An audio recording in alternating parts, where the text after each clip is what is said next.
I'm the wicked supporting character, but I've given up. What can you do when your husband gives you $5 million a month but never comes home and loves another woman? Him not coming home is nothing. I'd be willing to guard his grave and polish the tombstone until it shines if that's what he asked. I've transmigrated into cheesy romance novel titled The Possessive CEO's Sick Obsession. The male lead is a lone wolf and the apex predator of all domineering CEOs, the king of ATM machines. He has an unattainable love, a white moonlight who unfortunately has married someone else. The story is as melodramatic as it gets. Back in college, Olan pretended to be poor to find a true love who wasn't after his money, and that's when he met the heroine Florence Tomlin. She pursued him relentlessly and finally captured the heart of the high and mighty Olton Whiffen. But life is never so simple. Florence's father fell gravely ill and desperately needed money. Tearfully, she broke up with Olan and married a rich second-generation heir who had loved her for years. Heartbroken, Olan went numb under his family's arrangements. He married the supporting character Hannah Alliston, that's me. He was so unwilling that they didn't even have a wedding ceremony. Later it was revealed that the poor boy from before was none other than the eldest son of the Whiffen family. As for the rich second-generation heir who married Florence, he turned out to be a terrible partner, constantly abusing her. Olan, still not over Florence, couldn't bear to see her suffer. He divorced me, Hannah, and forcibly took Florence back, defying his family. Florence, guilt-ridden for leaving Alton, refused to be with him again. The two were tangled in a bittersweet mess, but in the end they found happiness together. And me, I'm the discarded tool in this drama, Hannah Alliston. My role has no real screen time. I just sit back, count the zeros in my bank account, and wait for the divorce settlement. Young and already on my W. to becoming a wealthy lady. Life's good, and I see a bright future ahead filled with young devoted men eager for my attention. Can't wait. Madam, the young master is back. Aunt Mary knocked on my door. I leaped out of bed. The eldest Whiffen, missing for 3 months, had finally returned. Downstairs, Olan Whiffen's suit was buttoned all the way to the top, adding an air of cold restraint. Broad shoulders and narrow waist, the golden ratio of a model. No doubt his looks were unparalleled, as if sculpted by the gods. A true male lead straight out of a domineering CEO novel. His character setup is really something. Since the day we got our marriage license, I hadn't seen him even once. In these 3 months, with such a prime specimen before me, I swallowed unconsciously. Beauty is fleeting. After all, I've got to stay focused. My good days are still ahead. Mother wants us to come home for dinner tonight. Shortened to the point. After speaking, he sat on the sofa, closed his eyes, and made it clear he didn't want to waste another word on me. Fine, I'm just here working. I'll play along. With a smile. No matter how cold he is, I'll get ready right away. I turned and headed upstairs to change. 10 minutes later, I was back downstairs, dressed and prepared. I'm ready, Leighton, go. Alton seemed a bit surprised at how fast I moved, but he kept his face impassive as he walked out the door. I didn't mind at all. Getting upset would only slow down my savings plan. A true worker has no emotions. Olan was already in the car when I decided to sit in the back. After all, CEOs are notorious for their quirks, whether it's extreme cleanliness or a fear of women. Best not to invade his space. Just as I was congratulating myself on my wise decision, I heard him say, "Sit in the front." Alon's brow furrowed as he spoke, his voice as cold as ever. No questions asked. I quickly moved to the passenger seat. $5 million a month. Act like a loving couple in front of the elders. Don't forget. Forget? How could I? No worries, boss. Of course, boss. Mission accepted. Olan glanced at me after I called him boss. His expression indifferent. He said nothing more. The rest of the ride was in silence, but the awkwardness was suffocating me. When we arrived at the Whiffen family estate, Alon's mother, Madame Sophie, was already waiting at the door. As soon as the car stopped, I stepped forward like a professional, linking arms with Alone. Time to start the performance. Honey, let's go. Olton stiffened at my touch. I could feel the muscles under his suit tense up instantly. Was it my calling him honey, or the fact that I was holding on to him that made him so uncomfortable? But Madame Sophie was watching us. Boss, is this level of acting acceptable? I smiled sweetly at Madame Sophie while whispering to Alone, and he gave a brief nod, leading me inside. Hannah, you're back. Madame Sophie warmly took my hand. Though Austin didn't like me, his parents and grandfather treated me exceptionally well years ago. Alone's grandfather was helped by my family, and the two families had been close ever since. When Madame Sophie was pregnant with Alone, our families arranged for us to be engaged, but after the Whiffen business expanded and they moved to Sea City, we saw less of each other. Recently, the original Hannah's parents passed away in a car accident, and the Whiffen took her in, pushing Alone to marry her. The day before the marriage certificate was signed, I showed up in her place. Hannah, welcome back. Olston's father and grandfather greeted me warmly as well. Well, dinner was a harmonious affair. Honey, have some ribs. I dutifully placed a piece of meat in Alone's bowl. He stared at the ribs, completely unfazed, then shoved them aside along with the rice near them. His cleanliness habits were truly something to behold. Suddenly Alone's phone rang. The entire table fell silent, but I calmly continued eating. Of course it had to be the heroine. Sure enough, aft. For a few moments Olton frowned and excused himself from the table with a simple "I have to go." Olin Whiffen stopped right there. His father slammed his chopsticks down on the table. "Hannah is still here." Olton paused for a moment. "I'll have Uncle Ben drive you home later," he said before briskly walking out. I gently set my utensils down.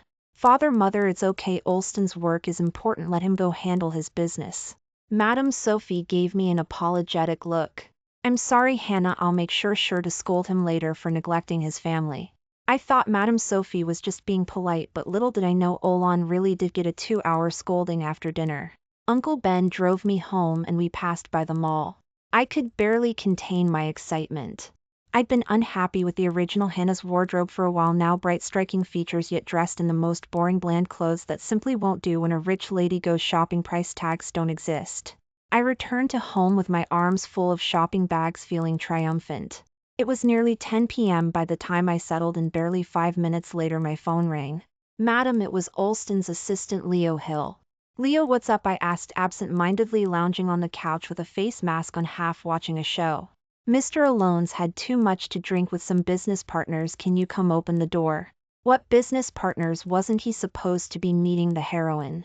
I pulled off my headphones just in time to hear loud knocking at the door.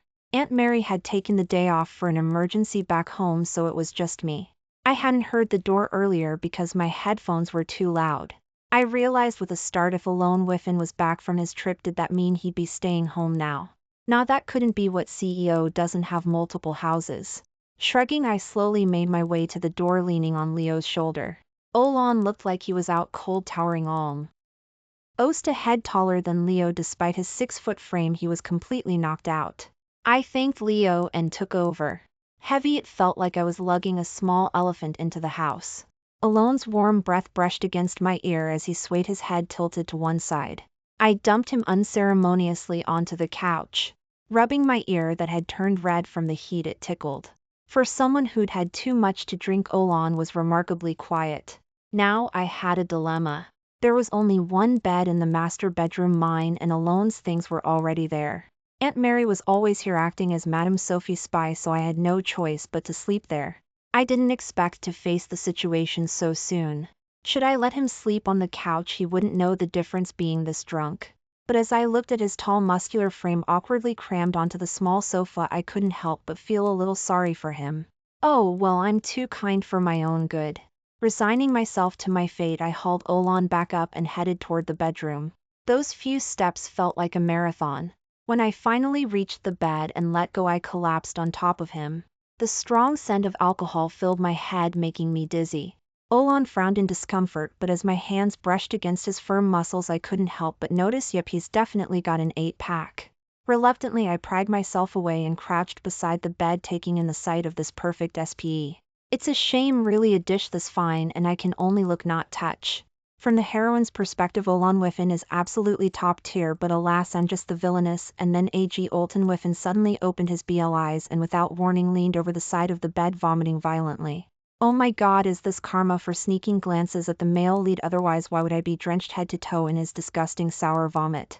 I shoved Otten's handsome face away with all my might and ran screaming to the bathroom. I'm filthy.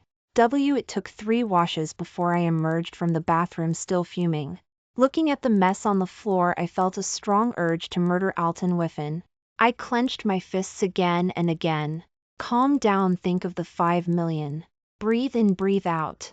By the time I had scrubbed the floor clean, it was almost 2 a.m. and I still had one more mess to deal with the man whose clothes were now covered in vomit. After wiping my face and hands, I hesitantly unbuttoned Alone's shirt and peeled off the soiled fabric. Tears of frustration welled up as I worked. Finally, I threw a blanket over him, ran downstairs, grabbed my little blanket and fanned myself to calm down. Honestly, looking at those vomit-covered clothes, no amount of muscles could make me overlook the mess. That night, however, Olon Whiffen ABS haunted my dreams. I even dreamed he turned into a giant muscle-bound monster chasing me all over the place. In the morning, Olon was awakened by the sunlight streaming through the windows, his nose catching a faint, unfamiliar yet comforting scent. He glanced at the garbage bin where his vomit-soaked clothes lay and vaguely recalled what had happened the night before. As he came downstairs, I was already awake, alert from a night of being chased in my dreams. Even the slightest sound had me jumping up. Seeing me curled up on the sofa, Alone's cold, indifferent eyes softened ever so slightly. "About last night, thanks," Alton said softly, clearing his throat. "And I didn't mean to," he added, his ears turning a little red, his brow furrowing in discomfort. He seemed genuinely sorry for puking all over me, and this morning he was a bit less frosty than usual. Unlike the aloof man who usually ignored me. "No big deal," I yawned, ruffling my hair as I headed toward the kitchen. "For $5 million a month I can handle anything." But then the sound of a stomach growling interrupted the silence. I looked up, surprised. Lon's Adam's apple bobbed as he swallowed quickly, turning to go back upstairs. If it weren't for the slight hurry in his step, you might think he was still his usual composed self. Wait, CEOs get flustered too. An idea sparked in my mind. Was this my chance to make some extra cash? I quickly tied my hair back and rushed into the kitchen. By the time Olon came back down, he was fully dressed, his suit neatly buttoned to the very last button and not a hair out of place. His usual air of detachment had returned. I placed a steaming bowl of noodles on the table. "Boss, how about some breakfast before you go?" Alone ate with impeccable manners, no talking while eating, slow and methodical but efficient. As I watched him, an idea began forming in my mind. If the boss is in a good mood, maybe. "Why are you staring at me?" After who knows how many times I'd been caught staring, Olton finally spoke. "Boss, that mushroom soup you just had, 5,000 per bowl, cash or card?" Olton choked, coughing violently. I quickly handed him a glass of water. Outside, his assistant Leo had arrived to pick him up. "Mr. Olon," wiping his mouth. Olon stood up and left, draping his jacket over his arm. But I swear I heard him mutter, "Transfer, so generous. If I'd known, I would have charged 10,000. I sighed, looking at the empty bowl. "Mr. Alone, breakfast is in the front seat," Leo called from outside. There was a brief pause before Alone replied, his voice as indifferent as ever. "I've already eaten." And with that, the sound of his voice faded as he left. Later that afternoon, Leo called again. "Madam, Mr. Whiffen has a charity gala tonight. He requests that Mrs. Whiffen accompany him." Leo's tone was both professional and respectful. "Great, so much for my beauty spa plan. Work never ends." According to the original plot, the heroine and her abusive rich husband would also be attending the event tonight. The heroine had her eye on a $70 million diamond necklace, but her husband wouldn't buy it for her. Olton, on the other hand, would swoop in, buy it, and mock the abusive husband in front of everyone. A front row seat to the D-drama. I couldn't wait.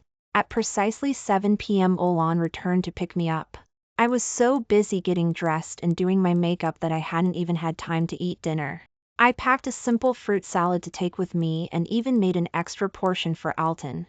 Might as well offer him a little something for breakfast service. It wouldn't hurt to share. After all, eating alone might be awkward. When I opened the car door, Olon was still dressed in the same flawless suit from this morning, not a single wrinkle in sight. He was leaning back, eyes closed, massaging his temples, half of his face cast in the shadow. "Want some fruit? I brought you a bowl," I offered, holding out the glass container of neatly prepared fruit. "How did Madam know Mr. Alone didn't have time to eat dinner?" Leo asked from the driver's seat, sounding genuinely surprised. I glanced at Olon, workaholic to the core, skipping meals for the sake of a deal. No surprise there. Olon opened his eyes briefly, glanced at the fruit, but didn't reach for it. For once his tone lacked its usual coldness. "Still 5,000. I was shocked that Olon was joking. This guy had a sense of humor after all. I couldn't help but laugh. "No charge. Consider it a complimentary service for breakfast." For the first time, the tight line of Alone's lips relaxed slightly, hinting at a smile. Wow, a rare sight indeed. Outside the venue, the press was out in full force, swarming around us like vultures. But I calmly linked arms with Alone, smiling for the cameras. Inside, Alone's parents, along with Madame Sophie, were already present.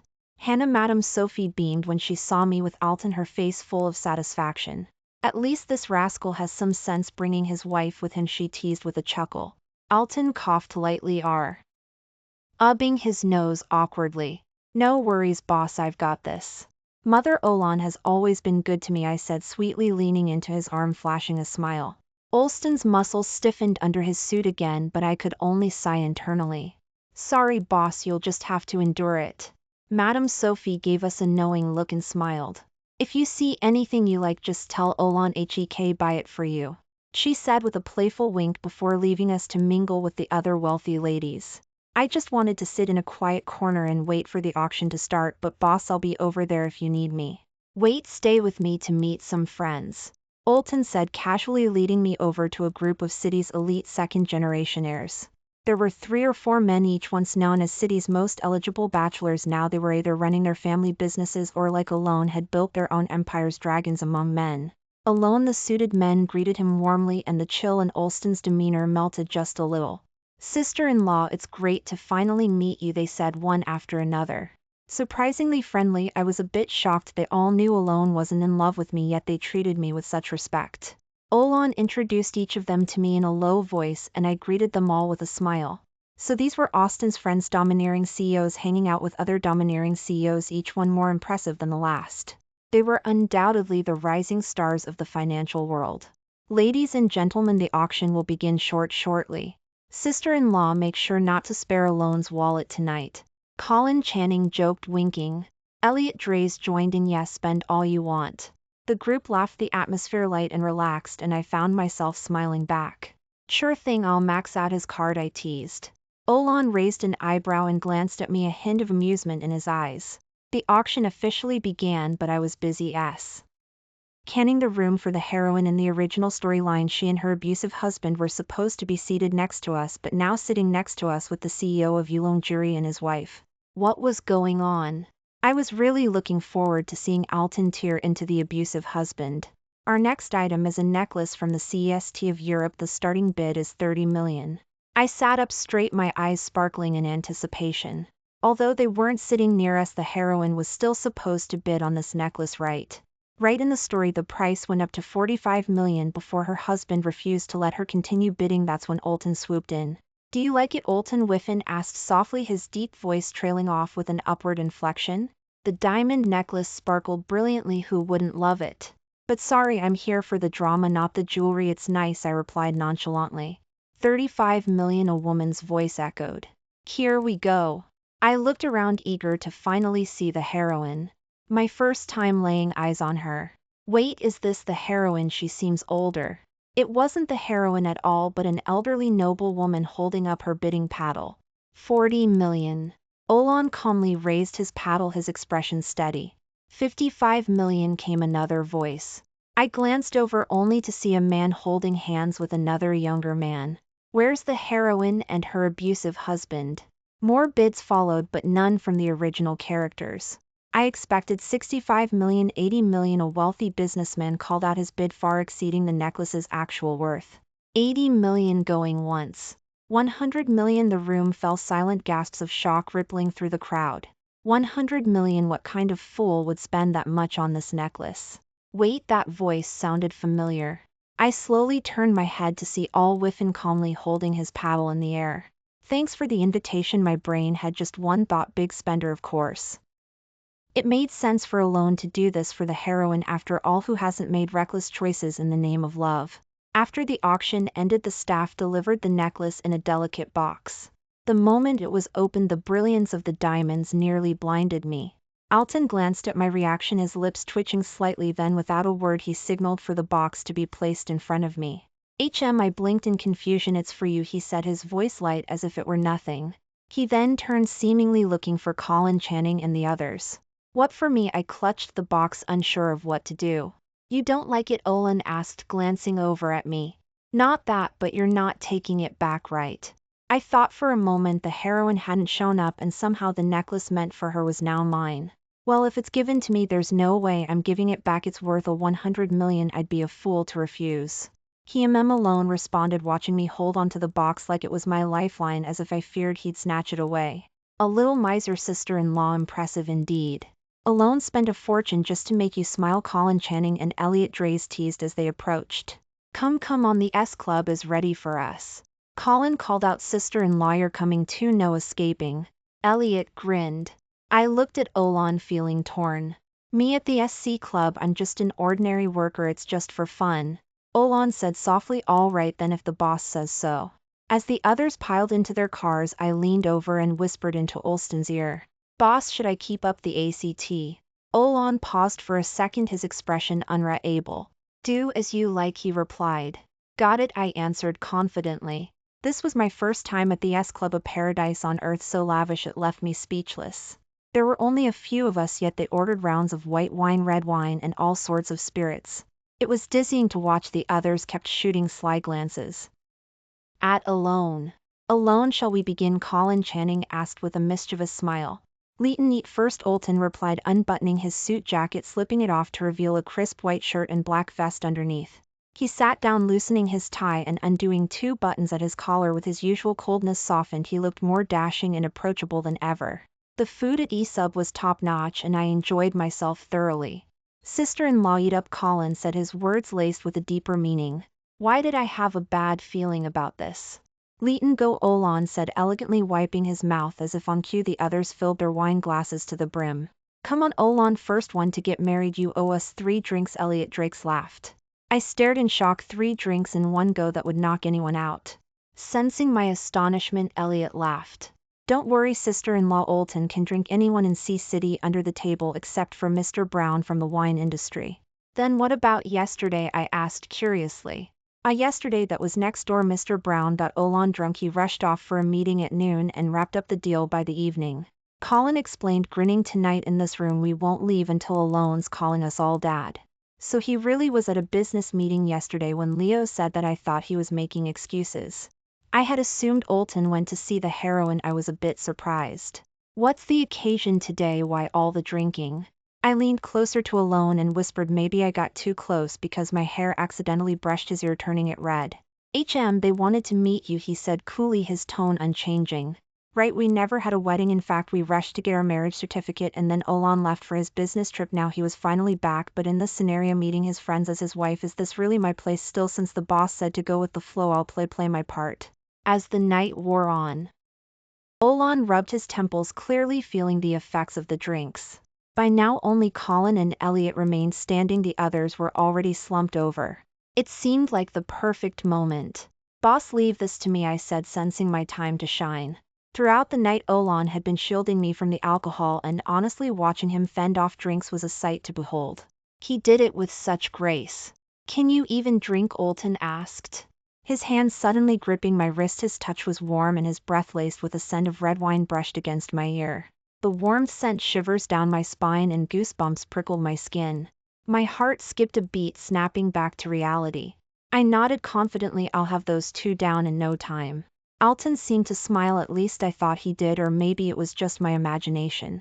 The next thing I knew, everything was spinning. My vision blurred, but Colin and Elliot were still standing, their figures towering over me. Sister-in-law, looks like you're losing, Colin teased. Bam! I slapped my hand down on the table and staggered to my feet. Who's losing? Fill my glass. I grabbed the bottle and began pouring wine, most of it spilling onto the table. Alon frowned and steadied my hand. Stop, he said, his voice firm. I swatted his hand away. Don't tell me what to do, I slurred, staring up at him with a cocky grin as if I was invincible. Then, as if to prove my point, I downed the glass in one go. By that point I was already out of it. Olon rubbed his temples again, looking down at me as I passed out slumped over the table. With a sigh he rolled up his sleeves. Fill the glasses, he said, raising an eyebrow at the 2 men across from him. The night didn't end until Colin and Elliot, slurring their words, called him dad through their drunken haze. Outside, Leo Hill was already waiting. Olton grabbed my arm and led me out of the room. The ground seemed to sway beneath me and everything spun. I reached back, grabbing Alon's hand. Wait, the road is alive, it's dangerous, I said, seriously clinging to him as if my life depended on it. I squatted down, wrapping my arms around his legs, crying, I don't want to die. Don't go over there, the monsters will eat you. Olon let out a quiet chuckle, tying his jacket around my waist before hoisting me onto his back. Wow, your biceps are huge, I mumbled, barely able to recognize him as I shamelessly ran my hand over his arm muscles which bulged from carrying me. And your jawline so sharp. I was captivated by the sharp angles of his face, so I reached out and touched it. His skin was surprisingly smooth. Olon Whiff's face tightened in a cold expression and he took a few deep breaths to calm himself. Moments later I suddenly grabbed his head, messing up his hair as I buried my face in it, inhaling deeply. Wow, your hair smells amazing. What shampoo do you use? Smack alone. Whiffin had finally reached his limit, delivering a firm smack on my backside. Hannah, listen, if you keep this up I swear I'll throw you off my back. His voice was low, dangerous, and had a hint of mischief, completely different from the usual cold and distant man I knew. You hit me, I gasped, my eyes welling up in disbelief, tears threatening to spill. Olan seemed a bit taken aback by his own reaction, clenching his fist as if trying to restrain himself from losing more composure. Without another word he marched forward with long strides. Knowing it wasn't wise to push my luck, I sulked quietly on his back, feeling pitiful but staying silent all the way home. I mumbled groggy about getting hit, the alcohol was messing with me again, and All Street dropped me unceremoniously onto the sofa, his broad shoulders pressed into my stomach, making me feel a bit nauseous. I whimpered softly, feeling utterly wronged but too afraid to voice my anger. Olan knelt in front of me, rubbing his nose in frustration. Hannah, do you then know how ridiculous you get when you're drunk? You hit me. I swayed, unable to sit up straight, everything spinning around me. Alone sighed, catching me before I toppled over. His voice was irritated and strained. Fine, I'm sorry, okay, alright, I guess I'll be magnanimous and forgive you. I said, pretending to be gracious, but you have to give me a kiss. I added, grinning wickedly as I grabbed his face and planted a sloppy kiss on his cheek. Ah, success, I cheered, feeling proud of myself. Olan was too stunned to react, the veins in his neck and temple bulging in anger. Hannah, listen, if you keep this up I swear I'll throw you off my back. His voice was low, dangerous, and had a hint of mischief, completely different from the usual cold and distant man I knew. You hit me, I gasped, my eyes welling up in disbelief, tears threatening to spill. Olan seemed a bit taken aback by his own reaction, clenching his fist as if trying to restrain himself from losing more composure. Without another word he marched forward with long strides.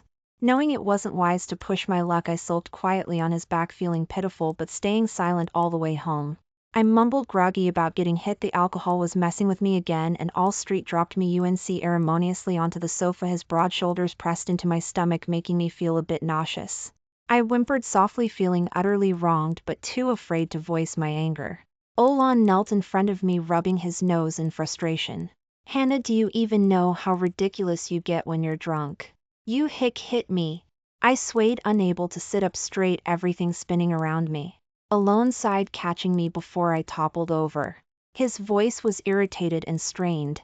Fine, I'm sorry, okay, alright, I guess I'll be magnanimous and forgive you. I said, pretending to be gracious, but you have to give me a kiss.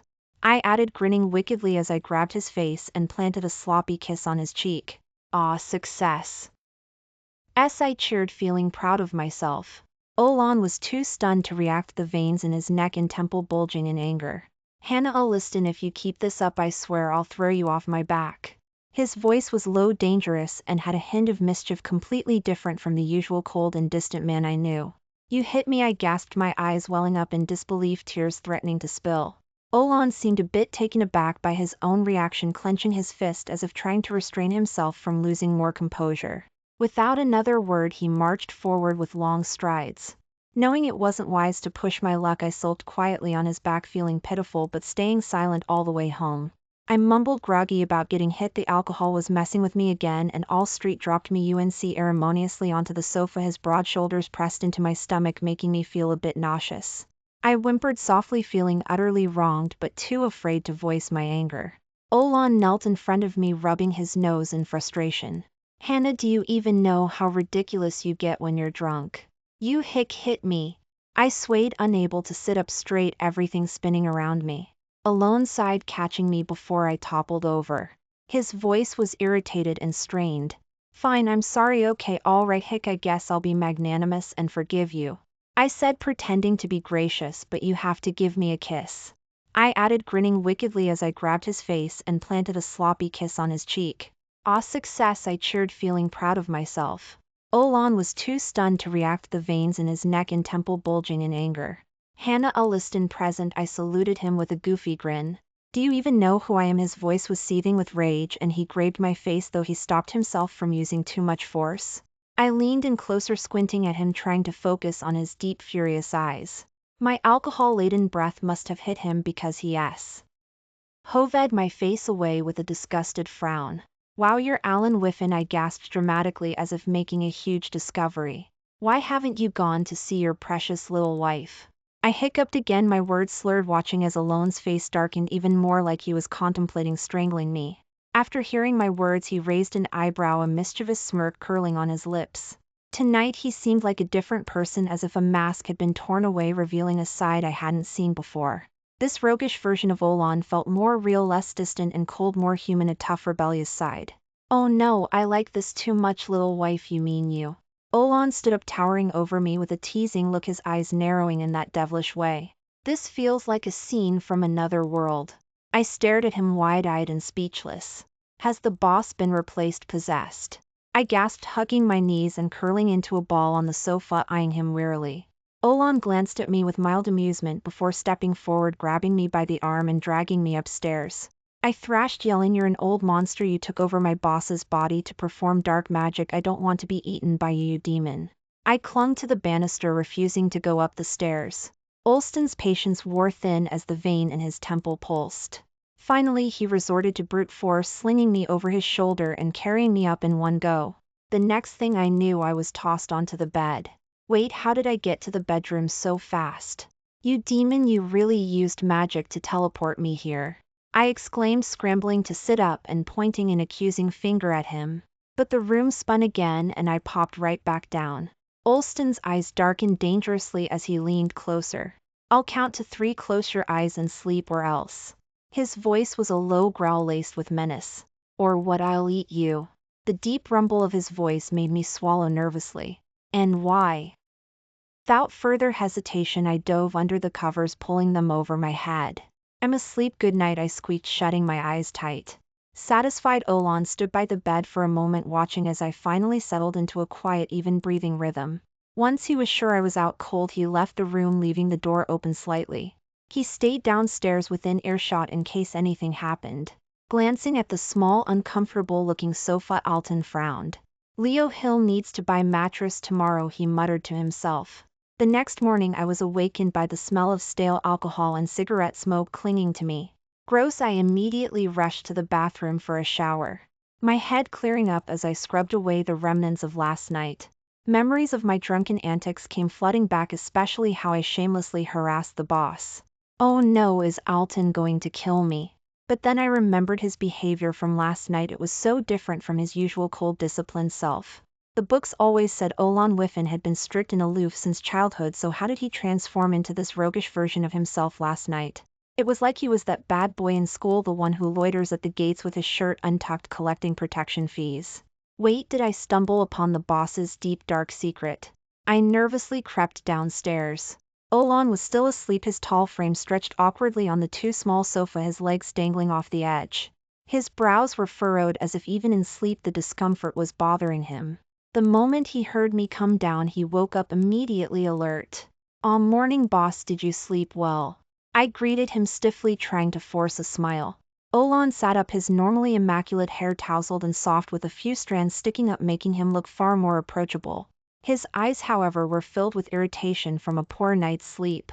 He didn't even glance at me before heading to the downstairs bathroom. My heart sank. Once he finished freshening up, he walked upstairs again, his expression back to its usual neutral state. Wait, his clothes are still in our room. The sight of him in a freshly pressed suit first thing in the morning, it was like an attack on my senses. "Sisters, you understand, right?" I quickly whipped up my best mushroom soup from a prepackaged kit, of course, and waited at the dining table, hoping to smooth things over. "Boss, how about some breakfast before you go?" I asked, trying to sound casual as I rushed to pull out a chair for him. Olan raised an eyebrow but walked over and sat down. "Still 5,000, he asked, his tone lazy. "No, no, of course not, it's on the house," I said, hurriedly handing him a spoon. "Have you learned your lesson?" he asked, slowly eating, raising an eyebrow in that typical domineering fashion. Wow, his personality really changes from one day to the next. "Olan Whiffen, you're no longer the cold, distant man I once knew." Yes, I've learned my lesson."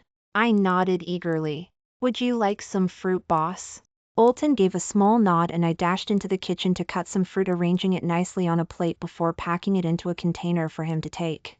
As Olan was leaving, I hesitated for a long time before finally blurting out, "Boss, can we not dock my pay?" Olton paused, glancing at me as he adjusted his tie, clearly in a good mood. "We'll see how you behave with that." He walked out the door. "See how I behave? That's such a vague measure. What exactly does he want me to do?" I spent half the day puzzling over it but couldn't come up with anything concrete. Ding dong, the doorbell rang. Who could it be this early in the afternoon? "Hannah, Mom's here." Madam Sophie's energetic voice came from the other side of the door. "Mom, what brings you here?" I asked as I opened the door. Take speaking in the sight of the ever-elegant Madam Sophie. "Alone's father is on a business trip and I didn't want to stay home alone, so I thought I'd come stay with you two for a few days." Behind her, a small entourage was unloading bed linens, luggage, and boxes, leaving me completely stunned. Madam Sophie pulled me down onto the sofa with her while Uncle Ben coordinated the moving. "Hannah, how have things been between you and Alton these past few days?" Madam Sophie asked with a knowing smile. "Mom, are you sure you're just here to visit?" "It's been all right," I replied awkwardly. Young people, you should think about having a baby soon," Madam Sophie said warmly, holding my hand as she tried to coax me. The smile on my face froze. Just then Olan finally returned home. "Sweetheart, you're back," I exclaimed, relieved to be rescued by his arrival. I was filled with joy at escaping the conversation about babies. I darted over to Olan Whiffany, taking his suit jacket from him as if I hadn't just been cornered by Madam Sophie. Alone paused for a moment, surprised by how I addressed him, raising his eyebrows in mild curiosity. I blinked at him furiously, trying to signal my relief. "Is something wrong with your eyes?" Olan asked in his usual calm, detached voice. "Alone, you're home," Madam Sophie called from the sofa, smiling as she waved. Alone's expression didn't change, but I could feel the stiffness in his posture. Even the powerful CEO wasn't immune to his mother's influence. When Alton found out Madam Sophie would be staying for a few days, his face noticeably froze for a moment. Later that night, Madam Sophie brought out a bowl of soup, insisting that Olan drink it for his health. I stood by enjoying the show, only to be rewarded with one of Alone's icy glares. "Get some rest," Madam Sophie said after she watched us walk into our bedroom together. Feeling awkward, I glanced around. There was only one bed with one blanket. The small sofa that used to be in the room had been taken out earlier by Uncle Ben. It was clear that Madam Sophie knew our relationship wasn't as close as we pretended, and she had taken advantage of Alone's father being away on business to inspect things. "Boss, looks like you'll have to share a bed with me tonight." "Sorry for the inconvenience," I said with an exaggerated expression of sympathy, hoping to seize the opportunity before I was banished to the floor. I knew my place as a work who was going to sleep on the floor was obvious. There was a carpet, sure, but I wasn't about to self-torture. Olan glanced at me, not saying a word, before heading to the closet to grab some clean clothes and walking straight into the bathroom. "Wait, he seems pretty familiar with the place." "Oh right, last time he got drunk he stayed here." I nodded to myself, understanding. When Alone emerged from the bathroom, hair still damp, I had to admit he looked stunning. Water droplets ran down his hair, tracing his neck before disappearing into his collar. Dressed in casual clothes, he looked less cold than usual, broader shoulders, narrower waist. What a masterpiece of a man. "Seen enough?" Olan asked with an amused glint in his eyes as he towel-dried his hair, his expression neutral but teasing. Startled, I coughed awkwardly, grabbing my own pajamas and rushing into the bathroom. As I passed him, I noticed the scent coming off him was at the same body wash I used. My face turned red with embarrassment. I doled in the bathroom for as long as I could, hesitant to come out. The idea of spending the whole night in the same room as Olan made me nervous, my ears burning. Only when I was too exhausted to stay awake did I finally muster the courage to crack open the door.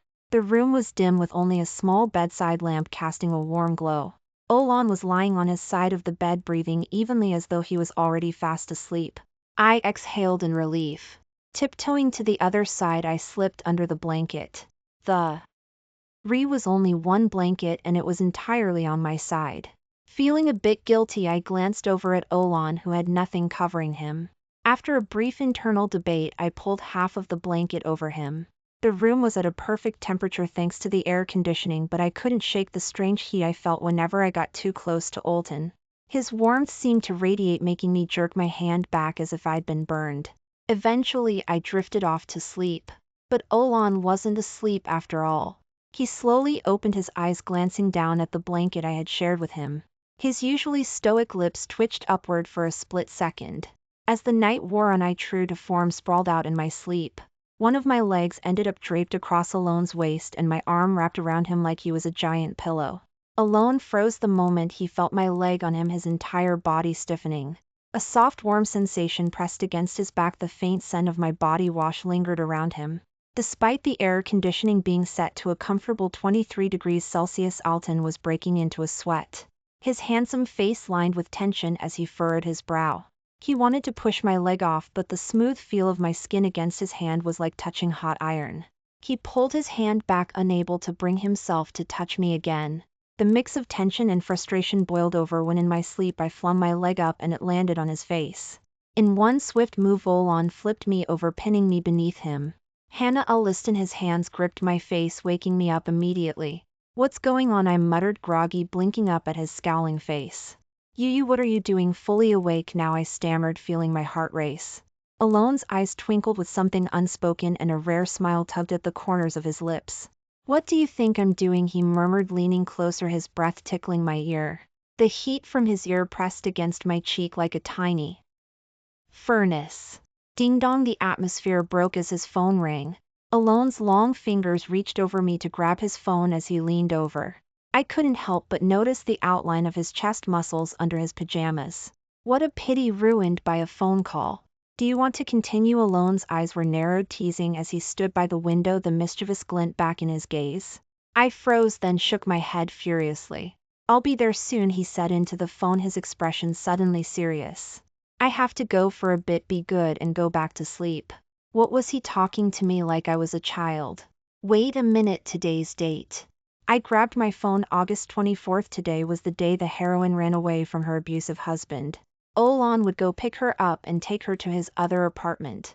When he came back, he'd file for divorce with me, the villainess. I sat there staring blankly at the bed, a dull ache in my chest. I pulled open the drawer beside the bed and took out the necklace. Images of Alone flashed through my mind, sometimes cold and distant, sometimes playful and charming. Shaking my head, I slapped myself lightly. Hannah Aliston, snap out of it. I turned the air conditioner down to 16 degrees Celsius, hoping the cold would help clear my mind. Focus. 5 million a month. Who needs a man when you've got that? I repeated to myself. Olan Whiffen belongs to the heroine. Olan Whiffen belongs to the heroine. Olan Whiffen belongs to the heroine. Important things are said 3 times. Now close your eyes and sleep. But no matter how hard I tried, I couldn't sleep all night. "Hannah, you really should take care of yourself," Madame Sophie commented the next morning, seeing my dark circles as I dragged myself downstairs for breakfast. She smiled knowingly, her expression somewhere between surprise and amusement. "Good morning, Mom," I said, trying to force a smile despite my exhaustion. Even after breakfast, my head was still spinning. "Hannah, go upstairs and don't overwork yourself. I'll make some soup to help you recover," Madame Sophie said, urging me to get more sleep. I sluggishly wandered back upstairs, my head pounding, and soon collapsed into a deep sleep. "Hannah, I'm heading out with my friends tonight," I vaguely heard Madame Sophie's voice responding with a mumbled before sinking back into darkness. After what felt like hours, I heard someone calling my name. "Hannah." The voice was low and raspy. Was that Alone Whiffen? Had he come back to finalize the divorce? A dull, sour ache spread in my chest. I forced my eyes open, vision blurry. Alone's hand brushed against my forehead. I weakly pushed his hand away, suddenly feeling incredibly hurt. "Hurt? Just go to her already. Don't bother with me. Once I'm better, we'll get divorced," I mumbled, my voice trembling with both heat and frustration. My body was burning, my face flushed, and I felt pitifully small.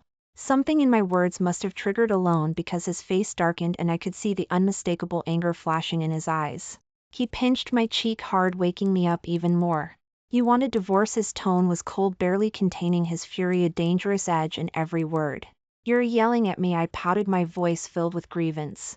Sick people are like children, and I felt especially wronged at that moment. My eyes wide as I stared at him accusingly. Alone's frown deepened as he tucked the blanket around me. His voice was stiff and cold. "I'm not you, are you?" Or I started crying, my feverish state amplifying my emotions. Before I could continue my outburst, Alone shoved medicine into my mouth, cutting me off mid-cry. Take your medicine, then you can complain all you want. He handed me a glass of water, his voice indifferent.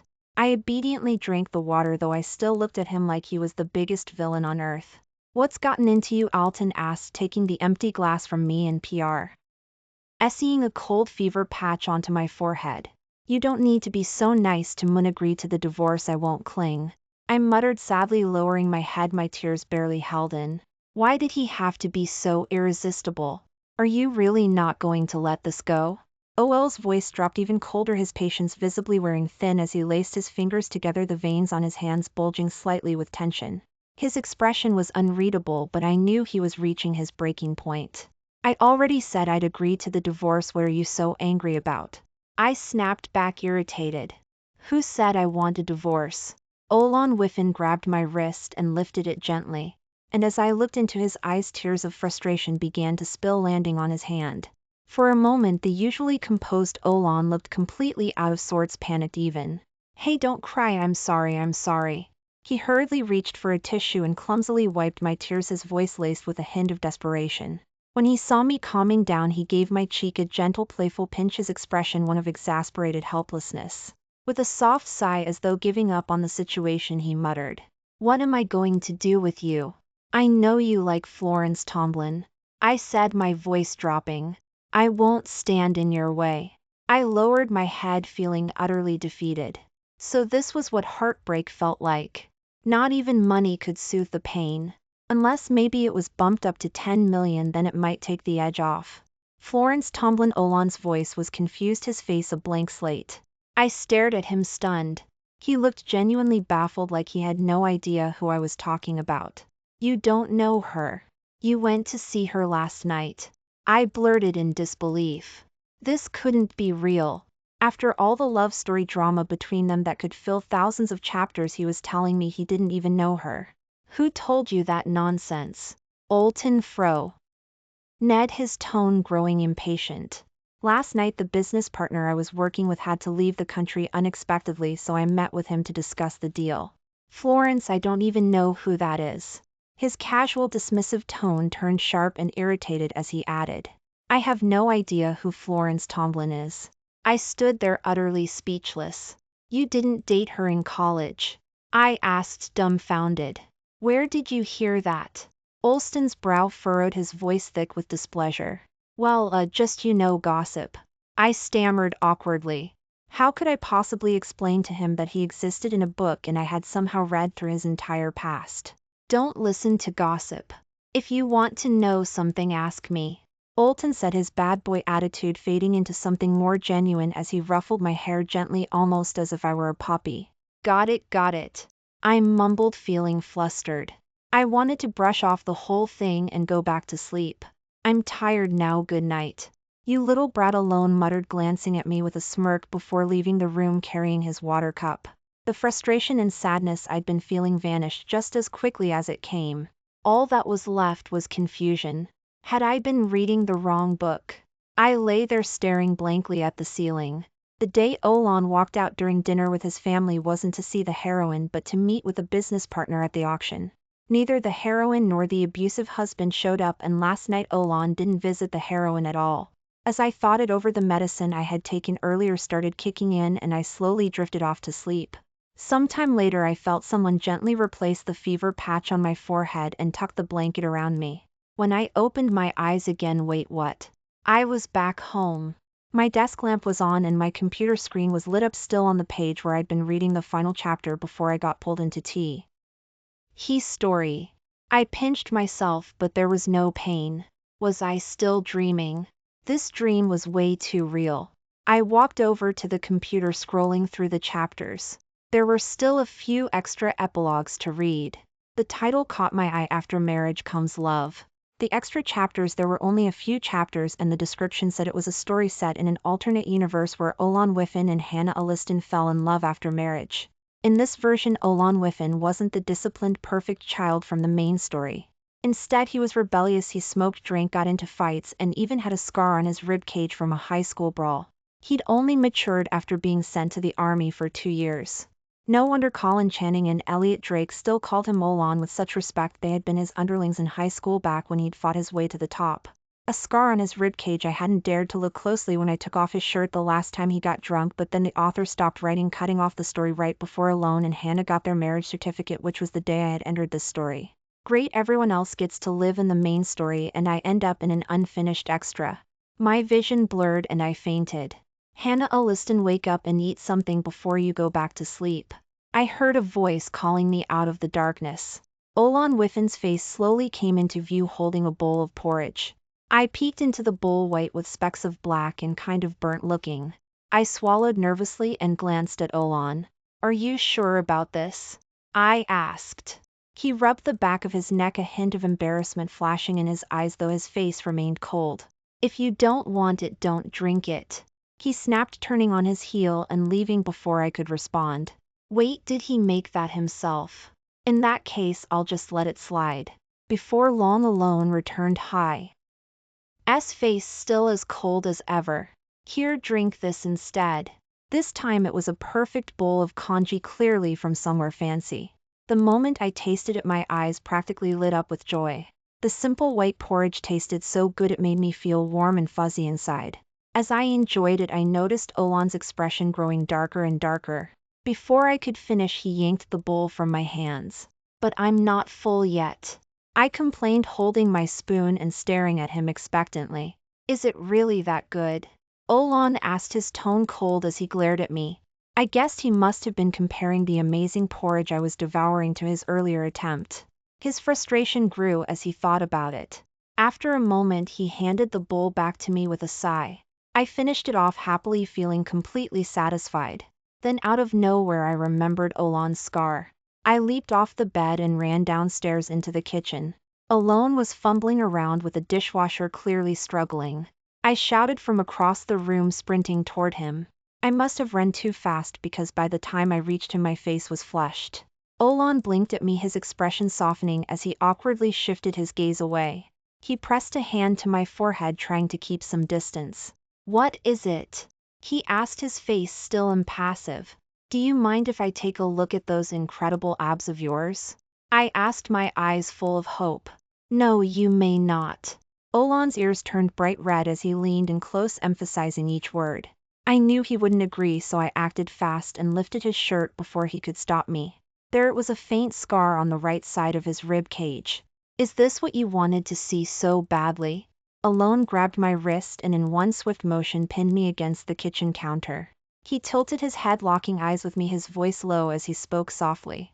I blinked up at him, unable to look away, my heart racing with excitement.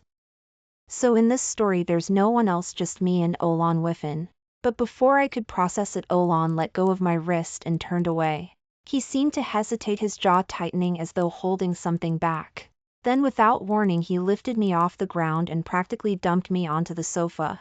Put your shoes on, he ordered, then disappeared upstairs to fetch them.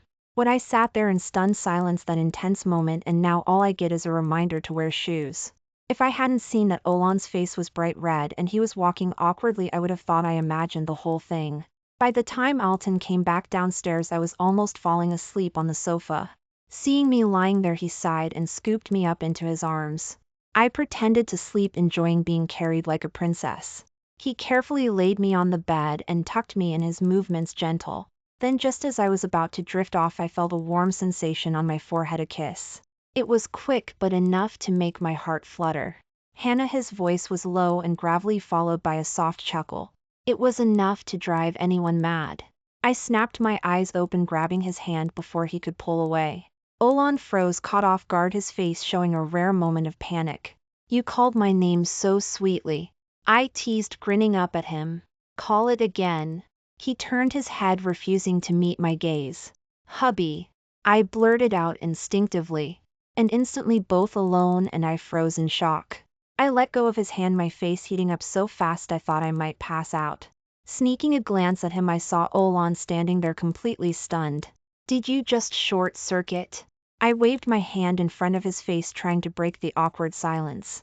This time it's different, Olton said quietly, his eyes shining with an intensity that made my heart skip a beat.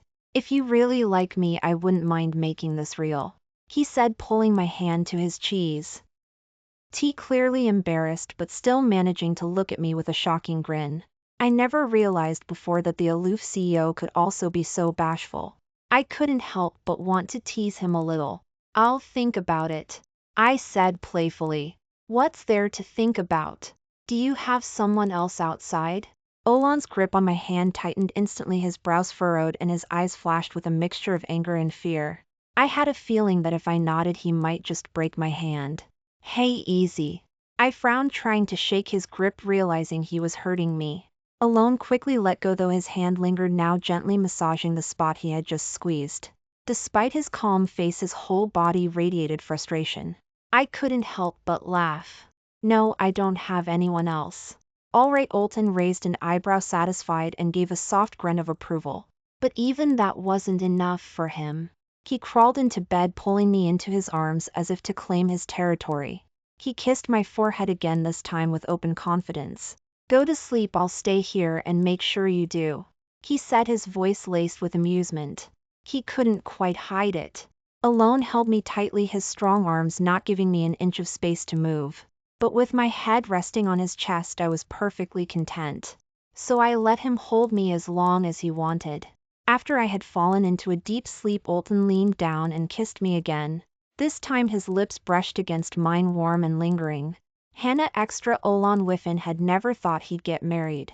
He had plenty of people around him, but none of them ever caught his eye. When the time came, his family arranged for him to take a wife. He didn't want to, but he didn't fight it either.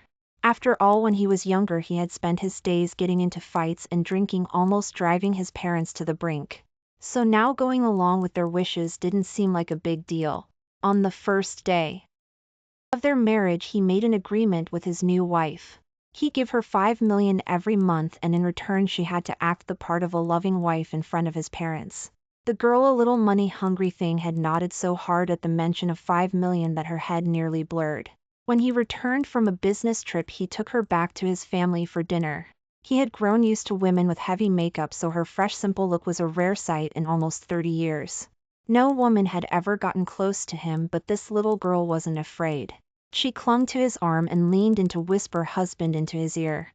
Here Alton had stiffened immediately, his expression growing even colder, but really he was just hiding his embarrassment. That night he got drunk and was brought home by Leo Hill to their shared house. When he woke up, instead of the usual stench of alcohol, he was surrounded by the clean scent of fresh sheets. The blanket beneath him was soft, still carrying a pleasant fragrance. He vaguely remembered throwing up on her the night before and felt a twinge of regret and awkwardness. Olon Whiffen had been drinking since middle school, but he had never been that messy before. As he squeezed the soft blanket in his hands, he found himself wondering if her face was as soft as it looked. When he saw her sleeping downstairs on the small sofa, nearly falling off, something in him softened. Before leaving, he caught sight of her sitting at the dining table with a bowl of noodles. He had intended to walk out the door, but his feet veered toward the table and he sat down instead. The noodles tasted pretty good. $5,000 cash or transfer? Hearing that, Olon almost choked on his food. He nearly laughed but held it in. Such a little money grubber. He didn't even know why he had spent so much money on that diamond necklace for her, but the way her eyes had lit up made his heart soften just a little. He suddenly had the urge to pinch her cheek. That night she had stood in front of him with no fear, declaring that she would outdrink Colin Channing and Elliot Dreys. Seeing her so full of enthusiasm, Olon had let her go ahead with it. After all, he was there to back her up. As expected, she was small and her alcohol tolerance was even smaller, but it didn't matter. He had taken care of it for her. It was the first time Olton had ever carried someone on his back, let alone a woman. She was soft and small, clinging to him like a little bundle. She was making quite a fuss, and when she pushed him too far, Olton swatted her on the backside. The mischievous streak from his youth, usually buried deep, resurfaced for the first time in years. Once the first time happened, it didn't take long for a second.